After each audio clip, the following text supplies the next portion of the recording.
Mi nombre es Linda Maecha, soy estudiante de Ciencia Política y actualmente soy practicante que apoya la gestión e implementación de la política pública para habitantes de Cali. ¿Estudiante de dónde, Daniel? Linda. ¿Qué estudiante de ¿Dónde dónde yo? dice el doc? ¿De dónde? ¿De qué universidad? De la Universidad de Antioquia.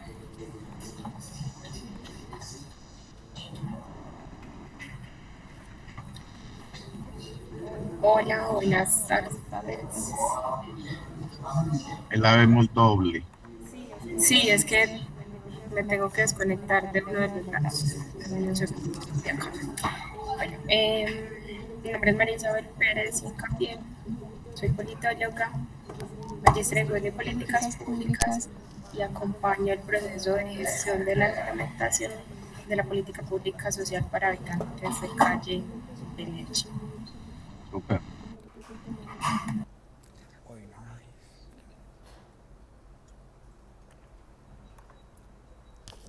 Doctor, entonces si quiere te presentas. Yo me les cuento, yo me llamo Carlos López Jaramillo, yo soy médico, psiquiatra, con una maestría en psicología conductual, un doctorado en bioética, soy coordinador, soy profesor de la Universidad Titular de la Antioquia hace más de 25 años y dirijo un grupo de investigación en psiquiatría que nos dedicamos a estudiar principalmente como los factores que son generadores de la enfermedad mental severa. Esto quiere decir estudios tanto de la genética como de la relación del ambiente con esa predisposición genética que lleva a la enfermedad mental. Entonces dirijo un grupo de investigación en la universidad, es un grupo A1 en Cortes Ciencias, y donde tengo pues, un grupo multidisciplinario donde están trabajando pues, no solo psiquiatras, sino principalmente psicólogas, neuropsicólogas, enfermeras, médicos, trabajadoras sociales, gestoras sociales, eh, bioingenieros, expertos en data science, y bueno, hacemos como de todo. En estas crisis del mundo de investigación, pues en general nosotros contamos con financiación del NIH, que es el Instituto de los Estados Unidos, y de MinCiencias y de la universidad. Listo, doctor. Muchas gracias por su presentación. Yo soy Andrés Zapata Londoño, soy politólogo de la Universidad de Antioquia, todos de la de Antioquia aquí. También soy magíster en Gobierno y Políticas Públicas. Y bueno, no, la idea es como conversar un poco, doctor, sobre su conocimiento, sobre la experiencia y cómo conectar todo eso en aras de buscar información y profundizar información relacionada con la habitancia en calle en Medellín, porque pues obviamente creemos que usted nos puede brindar mucha información al respecto. En ese sentido, nosotros le proponemos, doctor, una breve contextualización de nuestra parte, unos breves minutos, porque el tiempo pues acá es muy valioso, a partir de una base que nosotros acá en el equipo pudimos construir, que tiene que ver con el funcionamiento de, digamos, del sistema para habitantes de calle de la ciudad. Posiblemente pues usted ya tendrá conocimiento pues de algunos asuntos, pero hay otros que posiblemente también no. Entonces nos parece importante, doctor, que antes de que empecemos la conversación y las preguntas, pues podamos tener ese contexto. No sé si ya ves en pantalla el ABC, ¿sí? Ok. Doctor, bueno, entonces nosotros pertenecemos a la Secretaría de Inclusión Social y Familia, a una unidad que se denomina Unidad de Programas Sociales Especiales y hacemos parte del equipo de gestión de la política pública social para habitantes de calle. Nosotros básicamente hicimos este pequeño documento como para que las personas con quienes nos relacionamos, digamos que tengan como conceptualmente una cercanía con lo que trabajamos acá en el equipo. Entonces tenemos un concepto base inicial que es básicamente la habitanza en calle, que la denominamos como la acción y efecto de habitar la calle justamente, y puede entenderse como un fenómeno social urbano que acontece por múltiples razones o causas, y está caracterizado por la adopción y el desarrollo de hábitos de vida en calle por parte de las personas que generan dinámicas de vida complejas y no lineales, y que estructuran una forma de obrar, pensar, sentir asociadas a una posición social, es decir, que el lugar que ocupa ese individuo dentro de la estructura social. Básicamente, doctor, nosotros en el equipo tenemos como tres diferenciaciones o tres conceptos que nos permite como si se quiere categorizar nuestra población, que son los habitantes de calle, los habitantes en calle y las personas en riesgo de calle. Entonces, digamos que las personas, bueno, digamos una nota al pie acá, digamos que los habitantes de calle o el fenómeno de la habitancia de calle, pues es un fenómeno que no distingue de sexo, de raza, de edad, de clase social, de condición social. Entonces, digamos que es un fenómeno que, digamos que además de que tiene muchas estigmas o estigmatizaciones, hay que entender que es un fenómeno que le podría incluso ocurrir a una persona que, entre comillas, es funcional dentro de la sociedad, ¿cierto? Entonces lo que le comentaba Doc es como la diferencia entre habitantes de calle, en calle y en riesgo de calle. Entonces, las personas en calle, a diferencia de las personas de la calle, son personas que hacen de la calle el escenario para su y cuentan con un espacio privado diferente a la calle en el cual residen. Nosotros, digamos que esta denominación la tomamos como los habitantes en calle son aquellas personas que tienen como su hogar la calle de forma transitoria, pueden pagar una, digamos, como se le llama de manera popular, una pieza cuando así, digamos, su trabajo diario lo amerita o lo posibilita. En cambio, las personas de calle son básicamente personas que, digamos, están habituadas a la calle, que ya tienen hábitos de calle, pero que sin embargo no han roto de manera definitiva los lazos con su familia o con su red de apoyo. Y las personas, digamos, en riesgo de calle son personas generalmente con consumos problemáticos, personas con, digamos, redes familiares inestables, con familias inestables que, digamos, nos da para concluir que son personas que tienen muchos factores que podrían estar asociados a el riesgo de calle. Entonces es como una primera denominación que nos parece importante mencionar. Lo que hablamos ahorita, doctor, yo creo que usted... Si me quedo bien, entonces son 3 tipos de personas. Okay. Sí, doctor, nosotros dentro del equipo, digamos... ¿Cuál era el último? En riesgo de calle, doctor. Es más, voy a hacer brevemente el resumen. Personas en calle, personas que habitan la calle, pero que pueden, digamos, volver a su casa a dormir o que su trabajo diario le permite, digamos, pagar una pieza para dormir, o en otras ocasiones no, es, digamos, una condición transitoria. Esas son las personas en calle. Las personas de calle son ya los habitantes que están casi que de manera permanente en la calle y que están habituados a esa forma de vida. Y por último, doctor, la tercera denominación, las personas en riesgo de calle, de pronto pelados o mayores de edad con consumos problemáticos de sustancias, pobreza extrema, por ejemplo, entre un montón de factores que aparecen allí. Si hay alguna duda, doctor, no dudes por favor en interrumpir o en hacer la manito, por favor. Y digamos que lo que hablamos ahorita, doctor, es que esto es un problema absolutamente multicausal, multifactorial, que tiene que ver justamente, como lo vemos acá en esta página de la ABC, con consumos de sustancias psicoactivas, con conflictos o dificultades familiares, violencia, en algunas ocasiones, no en la mayoría, por gusto o por decisión voluntaria. Dificultades económicas, falta de trabajo, migración, influencia de otras personas, porque son víctimas del conflicto, entre otras razones pues diversas. Esto, doctor, son datos de la caracterización que nosotros hacemos de manera anual dentro del equipo de la política pública, que tiene que ver con la composición de los habitantes en riesgo de calle y, digamos, como las diferentes periplos de la edad de los habitantes de calle en este caso. Entonces vemos, por ejemplo, que es un fenómeno absolutamente masculinizado, si se quiere, con el 86% hombres y el 14% mujeres, con una edad de mayores de 60 años de un 14%. La mayoría de personas son cisgénero, que es el 72%, la mayoría son heterosexuales, hay una minoría pues, de la población LGTBIQ+, hay el 12% de personas desplazadas, que son 350, 5% de personas migrantes, que en su mayoría son personas de procedencia venezolana, y la mayoría de personas no pertenecen a ninguna etnia en particular. Yo quiero adelantar un poquito estos estos datos ya como para que podamos conversar con usted y llegar como a algo que nos interesa muchísimo, que es el asunto como de la composición de, digamos, el entramado normativo de nuestra política pública. En Medellín hay una política pública de habitanza o para habitantes de calle, que es justamente la que nosotros gestionamos dentro del equipo, que está contenida en el Acuerdo 024 del año 2015.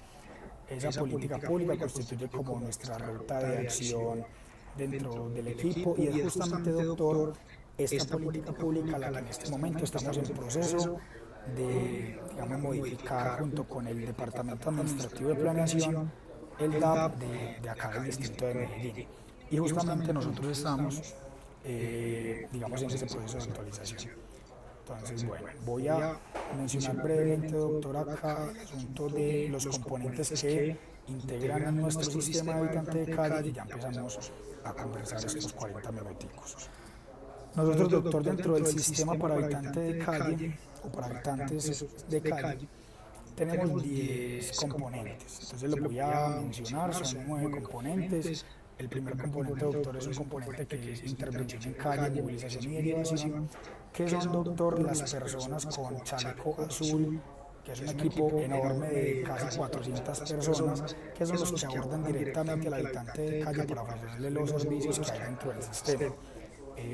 Tenemos un segundo componente que es atención básica, que consta de varias sedes en las cuales los habitantes de calle y en calle pueden asistir para, digamos, cuidado personal, para bañarse, para descansar un rato.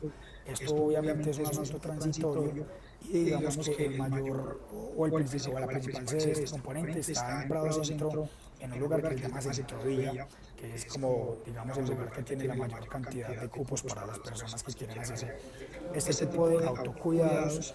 Tenemos el componente de resignificación del proyecto de vida, que ya es un componente a partir del cual las personas que quieren ingresar a hacer todo el sistema o a, digamos, hacer todo el proceso de resocialización, entran a este componente que queda en Santa Elena para realizar, digamos, un trabajo psicosocial durante 27 días. Luego aparece el cuarto componente, que es el componente de resocialización, que queda en el municipio de Barbosa, Antioquia, donde ya empiezan a deshabituarse de la habitanza en calle y donde ya empieza un trabajo mucho más profundo desde el punto de vista laboral, psicosocial y formativo, para que la persona sea ya, digamos, una persona, a mí no me gusta mucho esta palabra, pero funcional pues como a la sociedad. El quinto componente es reducción de riesgos y daños, que es el componente donde están las personas que adultas mayores que habitan la calle. Luego el sexto componente es el componente de atención y cuidado integral a la población con discapacidad leve o moderada, que son personas que, pues como su nombre le indica, tienen discapacidad leve o moderada, y este componente, doctor, está en el corregimiento de San Cristóbal. Luego tenemos el séptimo componente, que es atención a personas en situación de vida en calle con altas necesidades de apoyo. El octavo sería el componente de atención y acompañamiento temporal en la modalidad de albergue a la población habitante de calle, que es para personas que tienen como una enfermedad transitoria y ahí pues los cuiden mientras, digamos, superan su situación de salud. Y un noveno componente, que es el seguimiento al egresado, que es un componente que, digamos, ingresan las personas que ya son resocializadas, pero que dentro del equipo se les hace un seguimiento para que pues continúen con todo el proceso que llevan. Corrí un poquito, doctor, pero es como para aprovechar pues de este poco tiempo que tenemos con usted para que ya podamos conversar.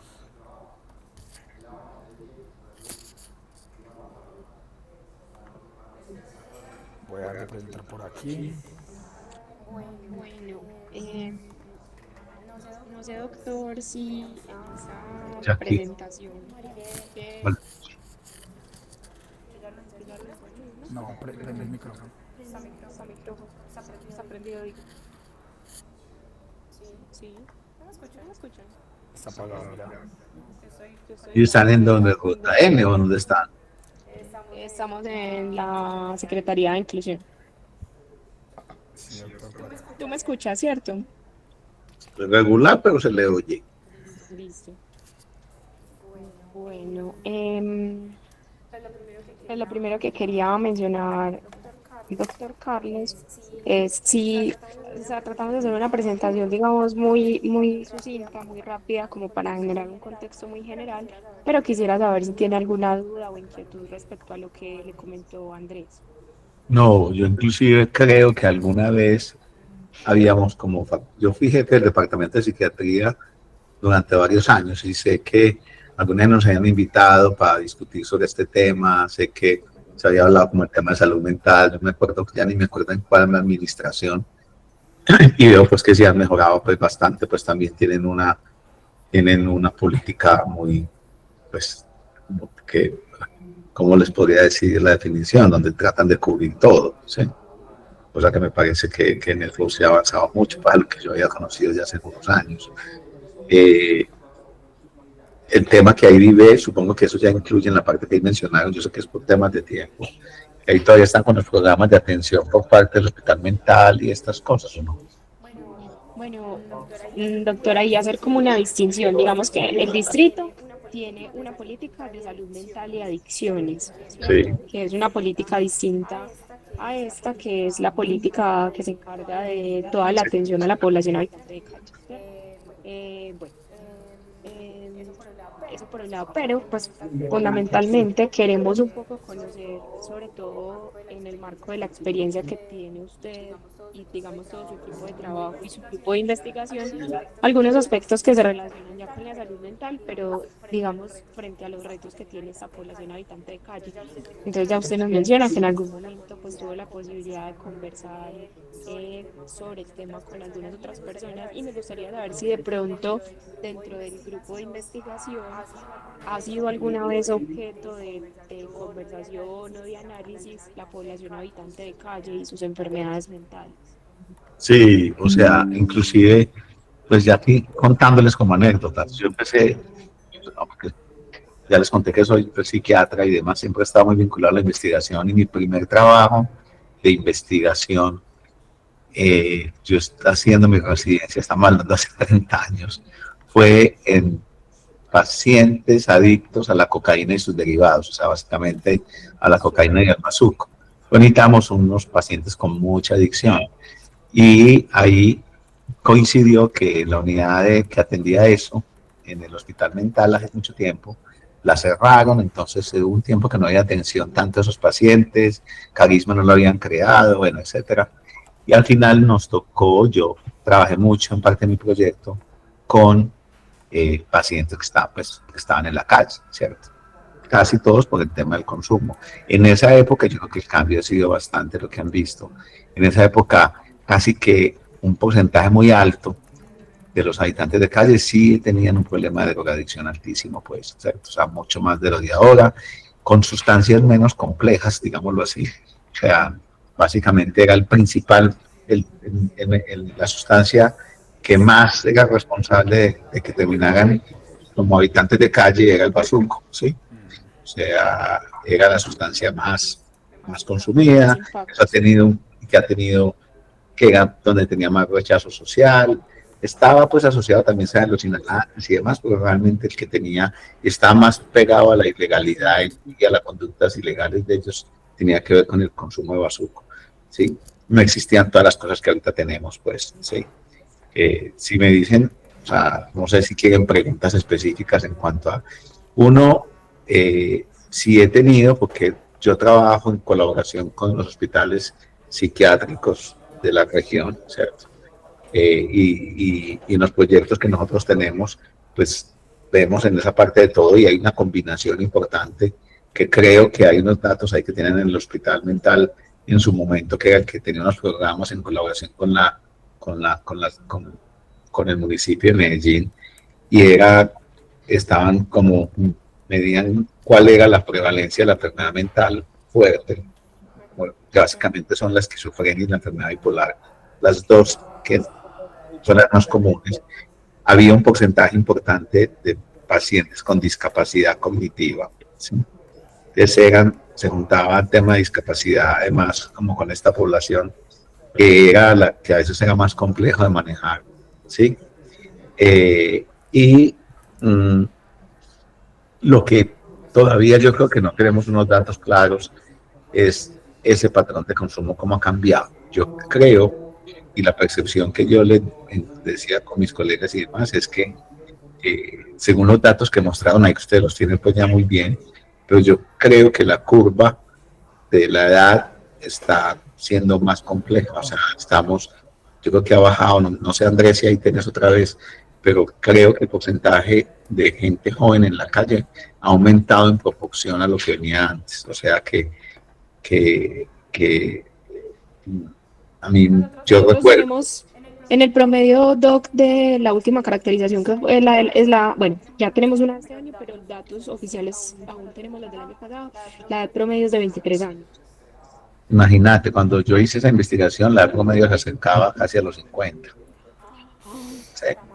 O sea, Dramático. porque era gente que llevaba, pues, o sea, el deterioro con el consumo de azúcar se tomaba su tiempo, ¿sí? Entonces era un tema, y había mucho, casi que era bazuco y cocaína, pues, y alcohol, que tomaban alcohol ya metílico, ya tomaban alcohol en la calle, que ellos mismos lo preparaban o lo conseguían ahí, que eran como los patrones de consumo y que son sustancias que deterioran, pero toman su tiempo, ¿sí? Entonces, en general, es lo que veíamos, es un cambio muy grande. O sea, y ahorita con las nuevas sustancias, si ustedes me dicen, uno de los grandes sustos que yo a veces veo es que aquí ya está llegando el consumo de fentanilo, ¿sí? Y el fentanilo y muchas de las anfetaminas son los responsables de un porcentaje altísimo de los habitantes de calle que tienen, por ejemplo, Los Ángeles. Yo trabajo con la Universidad de California, que es la colaboradora mía en proyectos de investigación durante muchos años, y lo que ha pasado, que es uno de los temores, es que esto crezca en una forma impresionante porque el deterioro neurológico y neurocognitivo que producen sustancias como el fentanilo es altísimo, ¿sí? Entonces, ese deterioro que estamos acostumbrados a que tener el paciente con consumo de alcohol, con consumo de bazuco, ¿sí? Que se tomaba sus meses y años para deteriorarse hasta llegar a ser habitante de calle, ¿sí? Pues estar en esas situaciones lo veo es como la principal alerta que yo diría. Con lo que me mencionaban, la forma como lo caracterizan y demás, no sé, yo les diría que habría que tener, por ejemplo, eso como un poquito, al final terminan siendo que cualquier sustancia termina sirviendo, pero aquí, afortunadamente todavía, aunque en el hospital, la universidad y el hospital San Vicente tienen una relación de toda la vida, se tenía un programa de metadona para ayudar a los pacientes adictos a la heroína, eran muy poquitos los pacientes realmente en comparación del porcentaje tan alto, ¿cierto? O sea, a diferencia de lo que pasa en otros países como en Europa y en Estados Unidos. Pero con esta llegada del fentanilo y también con este consumo de tantas combinaciones de estimulantes que tienen con el TUSI y sus distintas variables, ¿sí? Estamos ante una situación que no sabemos muy bien el impacto tan fuerte que va a tener. A mí me llamó especialmente la atención la característica de la población que está en riesgo de calle, ¿sí? Porque creo que gran parte de las políticas deberían de estar dirigidas a esa población, ¿sí? En donde es mostrar que estos muchachos, o sea, que son estos, que hacen estas fiestas, al final termina siendo lo que yo he visto y lo que hemos visto en el hospital, por ejemplo, cuando llegan niños y niñas muy jóvenes, que es impactante el cuadro, es con consumo muy temprano, ¿sí? De TUSI y todas estas sustancias y derivados, muy vinculados a la prostitución, con este tema de los extranjeros y demás, ¿sí? Y que rápidamente empiezan a tener problemas familiares muy fuertes, los echan de la casa, se meten en el tema de ambiente de rumba de edades muy tempranas, y ese es el que yo considero que es una población de muy alto riesgo a que termine en esa situación de calle, ¿cierto? Porque se juntan con consumo muy alto, sustancias que no son económicas, ¿sí?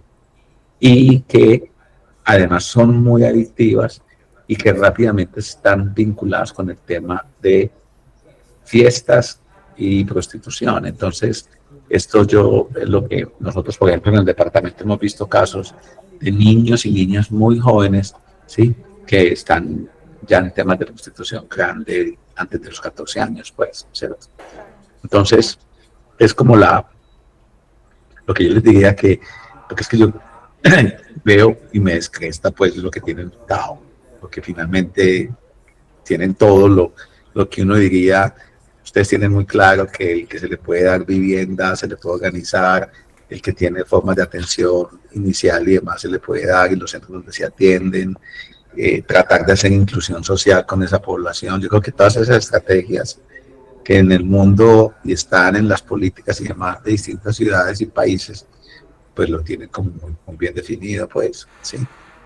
Yo llamaría la atención sobre esa población de alto riesgo, pues, en calle, y tratar de establecer como la variación en el consumo, que es una de las cosas que está muy asociada como a esa situación de calle, pues, ¿sí? Al final. Muchas gracias, Doc, por la información. Nos parecen ahí como varios datos muy interesantes sobre, digamos, la disminución del rango de edad del inicio de la situación de calle.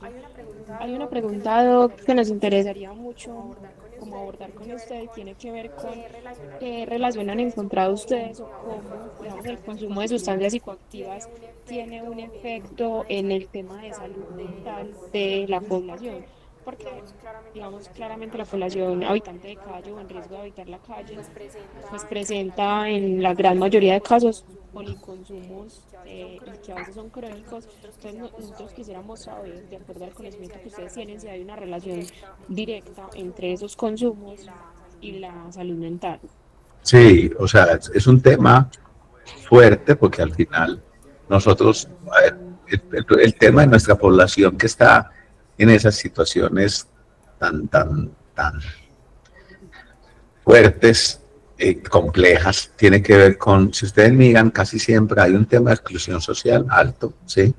Hay un tema de desigualdad y de violencia muy fuerte, violencia intrafamiliar, violencia sexual, ¿sí? Hay un porcentaje altísimo que tienen antecedentes de maltrato desde la infancia y demás, ¿sí? Entonces de ahí es que pues partir como de tratar de, yo sé que lo tienen como muy bien establecido, pero al final digo que la forma son dos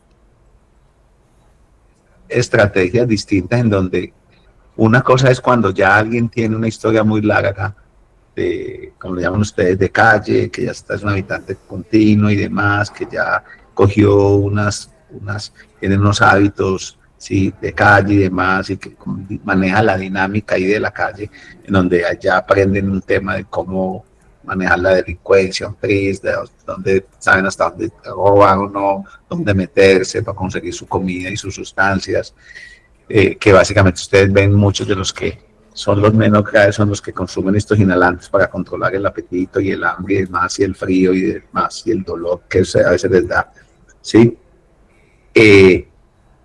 Y ellos, yo creo que eso requiere un enfoque distinto a esa población que está en riesgo, ¿sí? Porque es la forma, lo que no digo que no importen tanto, pero donde está es, yo creo que la estrategia grande y lo que ustedes quieren tener como política es tratar de disminuir que esa curva sigan creciendo, ¿cierto? O sea, que logremos nosotros mostrar que estos 2.700 se van estabilizando a pesar de que la población de la ciudad va aumentando, de que los migrantes van aumentando, pero que esa población vaya no solamente no creciendo y ojalá disminuyendo, ¿sí? Entonces, al final pienso que eso se logra mucho más teniendo un impacto en esos que tienen mayor riesgo de llegar a la calle, ¿sí?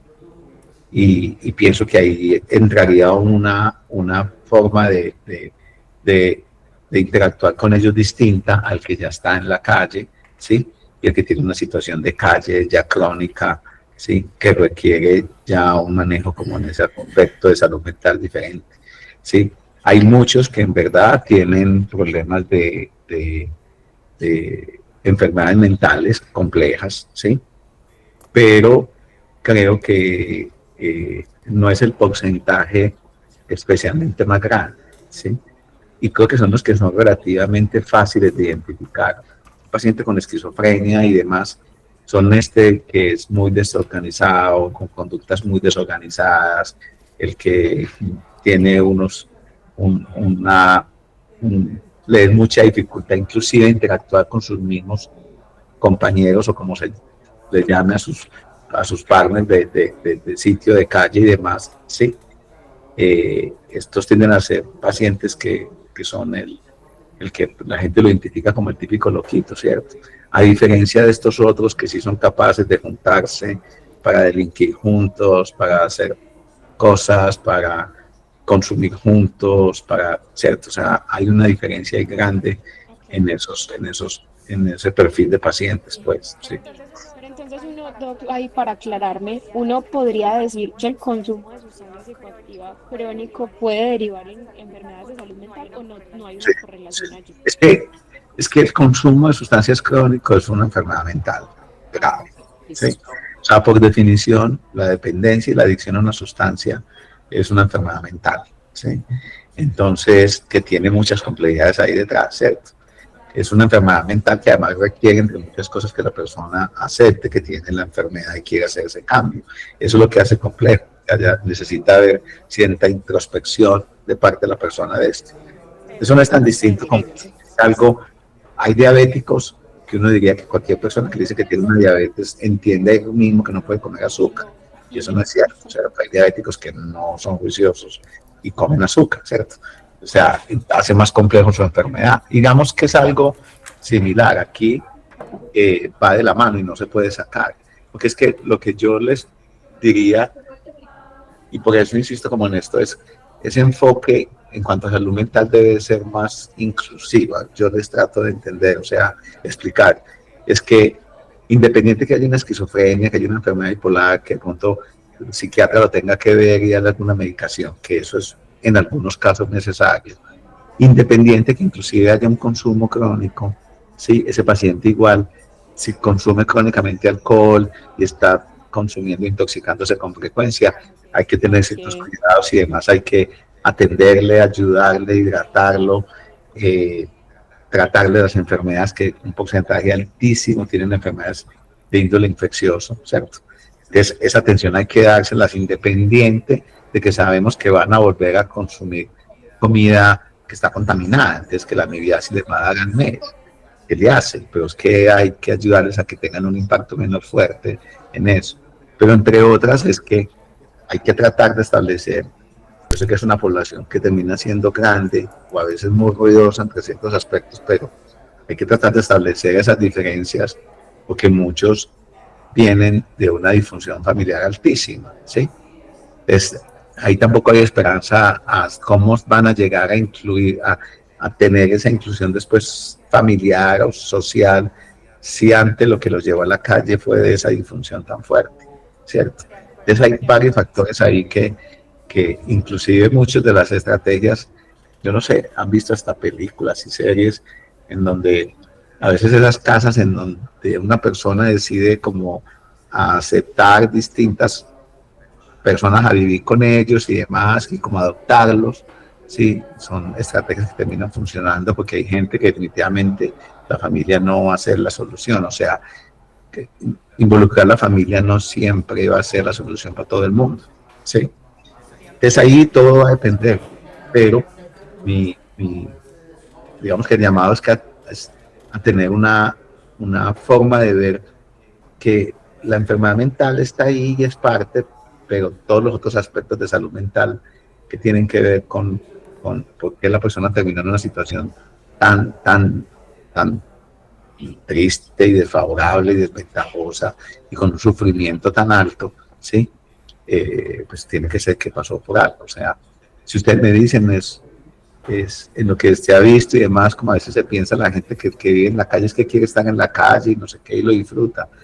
El porcentaje de gente que llega porque quiere es mínimo, pues, o sea, la mayoría de la gente es por las situaciones que al final los llevaron y los obligaron a eso. Muchas gracias, doctor. Andrés iba a decir algo. Doctor, mira, nosotros pues en este momento, como estamos en la fase del diagnóstico, como ahorita lo mencioné, estamos como mirando el asunto de qué se compone este problema de la habitanza en calle, pero digamos que también estamos mirando de reojo los siguientes pasos de la actualización, que son justamente como proponer alternativas de solución para esos problemas que vamos identificando. Usted ahorita, doctor, hacía una exposición relacionada con la explosión de drogas en la ciudad, la diversificación de las mismas en la ciudad y hacía mención al asunto de la prevención. Entonces yo le propondría, doctor, que el asunto de esta prevención pues como que puedas desarrollar, doctor, vos como desde tu conocimiento profesional o incluso mezclar eso como si se quiere desde el punto de vista ciudadano o desde el punto de vista de padre de familia, si en efecto sos, como ¿cómo se podría prevenir eso? ¿Cómo podríamos prevenir el asunto de todos estos problemas que hemos mencionado, que son muy enormes? Porque si uno se pone a pensar, doctor, ahorita cuando usted hacía alusión a la explotación sexual, la violencia estructural, la exclusión, no son problemas, digamos, directamente relacionados con la habitantes en calle, sino de la sociedad en general, si se quiere. Y son nuestras causas del fenómeno de la habitancia en calle. Entonces es un problema muy grande, multicausal, pero cómo pensar un poquito más desde el punto de vista como, bueno, el problema está, pero cómo intentamos disminuirlo, gestionarlo, bajarlo. Y Andrés, que la forma, primero, por eso les decía yo acá, no sé que la presentación fue muy rápida, pues sí, no sé exactamente si tiene identificado cuál es la población en riesgo de calle, de ese porcentaje, ¿no? ¿Tienen número más o menos? Son las personas... No, sí, pero tienen el número más o menos, ¿no? No, todavía no tenemos número.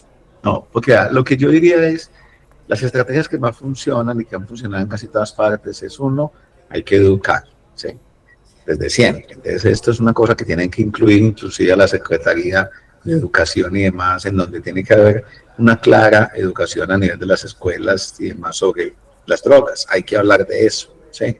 O sea, a la gente hay que hablarle de qué consisten, cuál es el peligro y cuál es el problema de consumir drogas a tan temprana edad, sin ese mito que hay de que es lo mismo que la sexualidad, ese mito que a veces que si a los niños y niñas desde jóvenes les empiezan a hablar de que existe, qué es la sexualidad, cuáles son los componentes, qué es realmente el tema de una sexualidad sana y demás.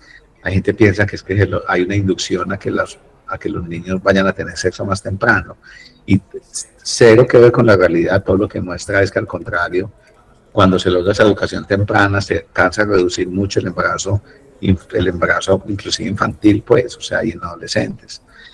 Igual pasa con las drogas. Si se logran políticas en donde hablemos de las drogas, hablemos de qué es esto, hablemos de qué es, porque es que, ojo, qué peligro puede ser el consumo de TUS y qué peligro puede ser el consumo de alcohol tan temprano, cuál es el problema de la marihuana en edades muy tempranas, o sea, esto es clave en estas poblaciones muy jóvenes, ¿cierto?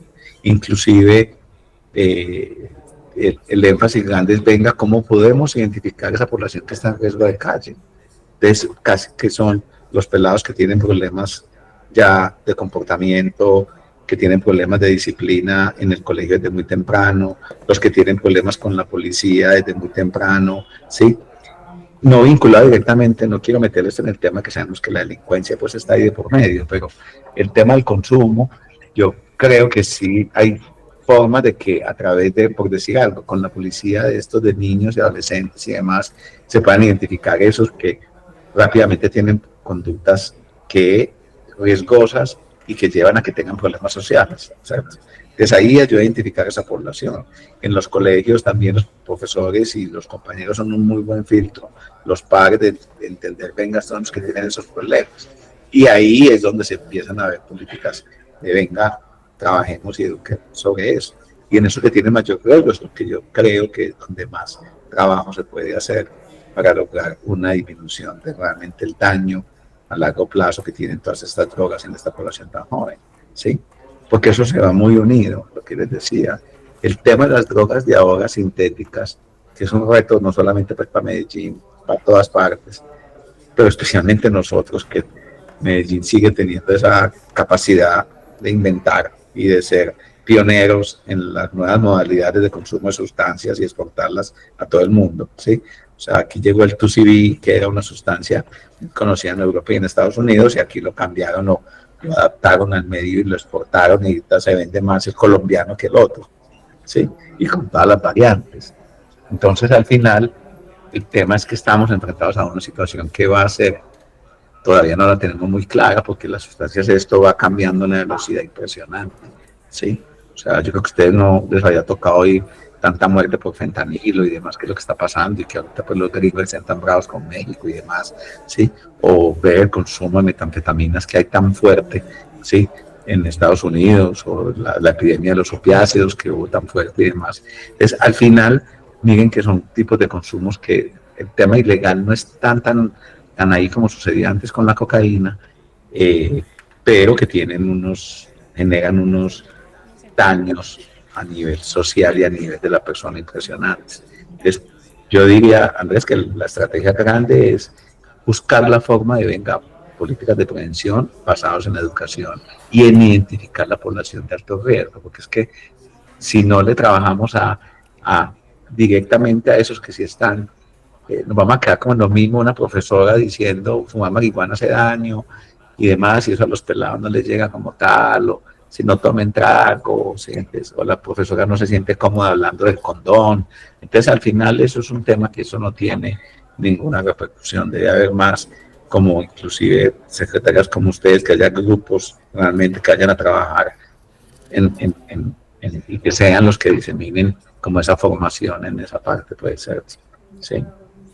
Muchísimas gracias. Doc, hay un asunto y es que, pues claramente, buena parte de la población habitante de calle que se atiende en el sistema, pero que hay otra población que no es adherente a la oferta, pues tiene enfermedades mentales y quisiéramos saber como qué recomendaciones o incluso tú que tuviste experiencia trabajando con población habitante de calle que consumía sustancias, a ver, primero como cuáles son las mayores dificultades para desarrollar tratamientos para atender enfermedades mentales con ellos y cuáles podrían ser algunas recomendaciones para que eso pueda ser más exitoso. Pues, hace tiempo será más difícil porque Medellín, Metrosalud, decidió hace muchísimos años eliminar todo lo de salud mental y dejarlo pues como a la deriva, ¿sí? Eso ha cambiado a favor de que Metrosalud ya tiene una unidad de salud mental en San Cristóbal, hay psiquiatras ahí trabajando, psicólogos que están vinculados a Metrosalud y demás, o sea, hay una unidad hospitalaria para atención de esos casos críticos y demás. ¿Qué es lo que es importante? Es que la forma como se maneja y que ha funcionado muy bien en esos pacientes, por decir algo, le pongo un ejemplo que puede sonar pero un paciente con esquizofrenia que esté, dígame, en un municipio que quede bien lejos de Vigía del Fuerte, ¿sí? Entonces, un paciente con esquizofrenia, la familia, para traerlo al hospital mental, para hospitalizarlo, para recogerlo y demás, esos son gastos, dificultades, complejidades, hospitales llenos al 100% y demás.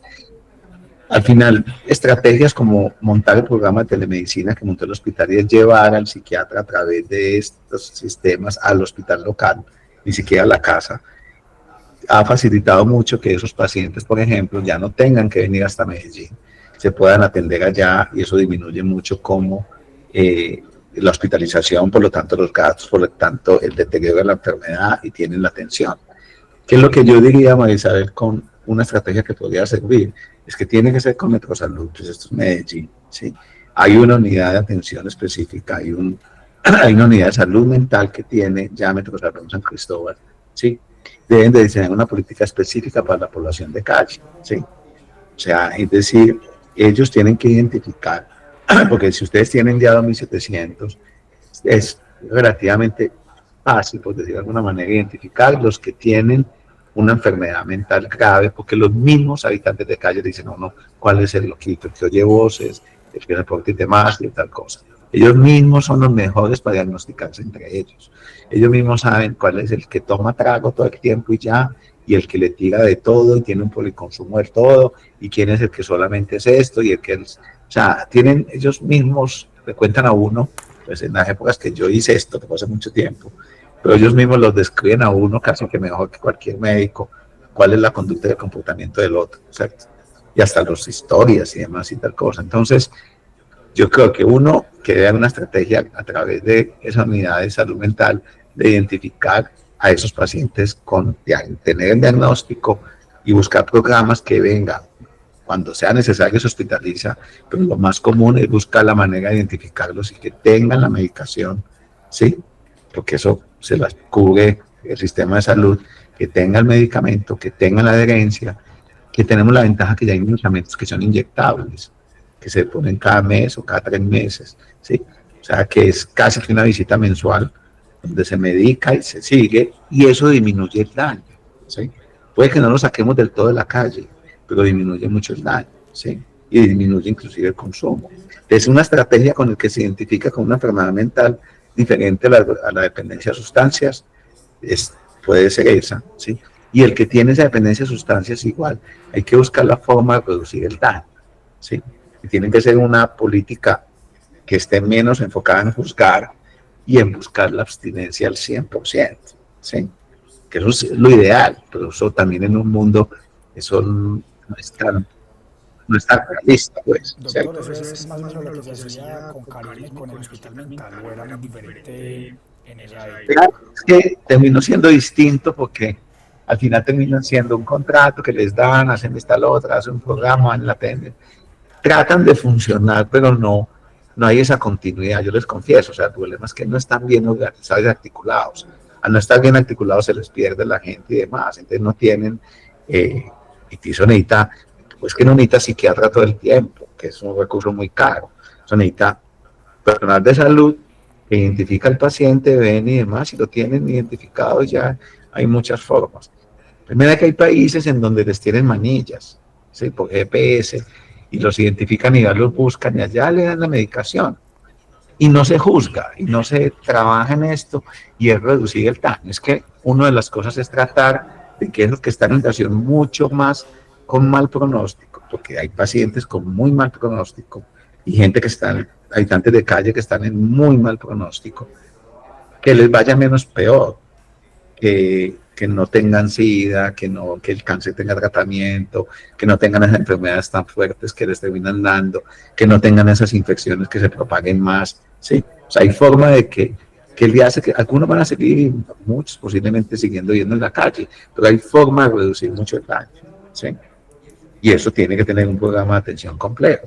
Es ese paciente que ese psiquiatra que diagnostican en Metrosalud, ese paciente que tiene esquizofrenia, tienen que saber que también necesita el médico general, que necesita a ver si es hipertenso, si es diabético, y buscar la forma de que se le lleve esa atención, ¿sí? A un centro. Puede que un rato y se vaya otra vez y diga, pero cada vez hay más tratamientos que inclusive están diseñados para personas que no pueden ser tan juiciosas con el tratamiento, ¿sí? Y hay forma de reducir el daño, yo estoy convencido de eso. Una última, pero ya las preguntas para ir terminando. Digamos, en lo que usted nos menciona, digamos, hemos acá tomado nota muy juiciosa, vemos como un poco esa atención, esa intervención en temas de salud mental y consumo de sustancias muy enfocada pues como a tratar con medicación y demás. Quisiera preguntarle si esa sería, digamos, de acuerdo con su perspectiva, como la forma directa y más clara de atención, o esto tendría que nutrirse con otras estrategias que sean atención psicológica y esas cosas, o por las características de esta población, ¿usted cree que es como más prudente irnos por ese único lado? No, yo, por el contrario, sí, no, de pronto no. Yo creo que la forma más estratégica de entrar a estas personas es que haya un experto en salud mental, tiene que ser un psiquiatra, ¿sí? Pero es más, ni siquiera tiene que ser un psicólogo como tal. O sea, puede ser cualquier personal de salud que se entrene en trabajar con esta población, pero tiene que ser alguien con sensibilidad social, tiene que ser alguien que tenga empatía, tiene que ser alguien que no llegue a juzgar, tiene que ser alguien que entienda que hay enfermedades que llevan a esos comportamientos o que hay situaciones de mucha desventaja que viven las personas que los llevan a esa situación, que nadie disfruta, como a veces se piensa. Nadie disfruta el frío y el dolor, ¿sí? Nadie disfruta el hambre, ¿sí?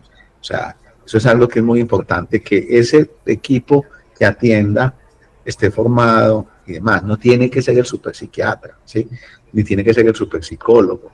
La gente muchas veces no necesita que hacer la terapia porque ahí tampoco eso funciona. O sea, que es que venga, llevar unas psicólogas, como han hecho muchas veces, no es por nada, acuérdate que ya les dije que tengo una maestría en psicología, no es por pelear con eso, sino eso no sirve que sienten a una pobre muchacha recién egresada, cagada del susto, en una manga ahí en la autopista, hablando con alguien que no es capaz, no le aguanta el olor, y preguntándole a tu mamá y tu papá y tu historia.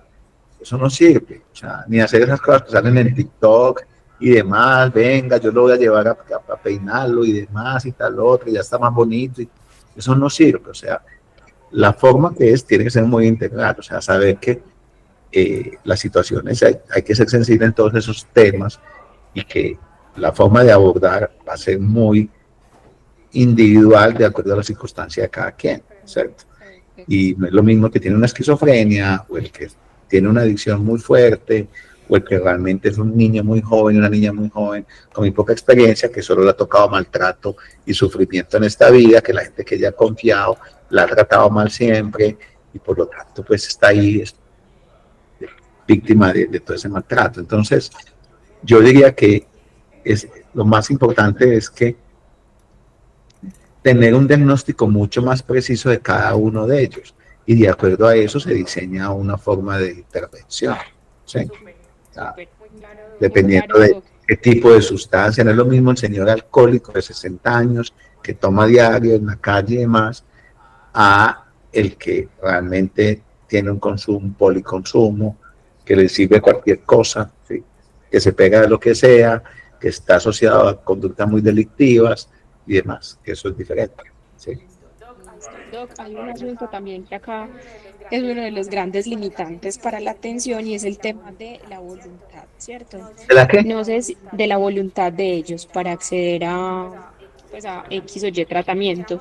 Quisiéramos saber si usted, pues, qué limitaciones legales, presupuestales, incluso técnicas, siente usted que dificultan la atención en salud mental para la población habitante de calle. Y con esa No cerraríamos. presupuestales, no sé, eso sí yo no tengo. Todas. Me imagino que no le dan plata para eso, para nada, ¿sí? Técnicas, yo pienso que en una ciudad como la de nosotros y en esos programas que tienen, yo creo que no son tan complejas, ¿cierto? O sea, yo creo que seríamos capaces en Medellín de tener una mejor atención de toda esa cantidad de habitantes de calle. Les confieso que es muy complejo, porque detrás de Medellín que tiene, si ustedes me dicen, yo que he vivido y he trabajado y investigado en distintos países, ¿sí? Los habitantes de calle de Barcelona a los de Medellín son muy distintos, ¿sí? Y los habitantes de calle de Los Ángeles a los de Medellín son muy distintos, y los de Nueva York son muy distintos. ¿Qué es lo que hay más complicado? Si usted me dice cuál es el reto más grande, es la delincuencia, esos grupos armados, como se llamen, ¿sí? Que están detrás de la venta de las sustancias a esa población de calle. Para mí, eso es lo más complejo, ¿sí? Porque detrás hay un negocio que le conviene tener la gente llevada, ¿sí? Esa es la parte más complicada de manejar, ¿sí? Y eso se comparte, yo no sé si ustedes han ido, conocen, hay sitios impactantes, impresionantes, por ejemplo en Los Ángeles o en San Francisco, que es lo más kafkiano que yo y demás, ¿sí?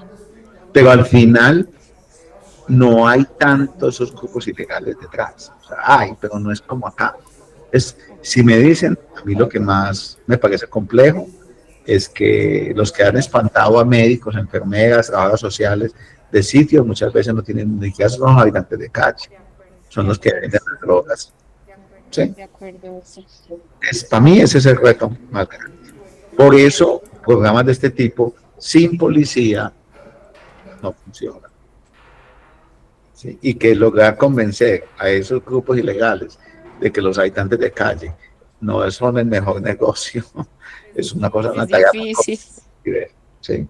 Pero para mí es el reto más grande que hay. ¿Sí? Lo otro, todo es muy manejado. No sé si Andrés tiene alguna otra pregunta. No, yo creo que ya con la información que nos da el doctor, pues obviamente creo que es significativa. Nos hubiera gustado pues profundizar un poco más, doctor, en algunos asuntos, pero obviamente pues para respetar tu tiempo y ya pues que tenemos hoy también un par de entrevistas con otros expertos, entonces te agradecemos mucho, doctor, por tu tiempo y por tu disponibilidad. Hombre, todo gusto. Listo, cualquier cosa me Eh, escribe. de una, Doc, muchas gracias. Nosotros te vamos a mandar entonces un formatico muy sencillo del consentimiento informado, igual la información de esta entrevista, pues es anónima, la utilizaremos para alimentar el diagnóstico de la política. ¿Listo? Chao. Doctor, Muchas hasta gracias, luego, que estés doctor, que bien. estés bien.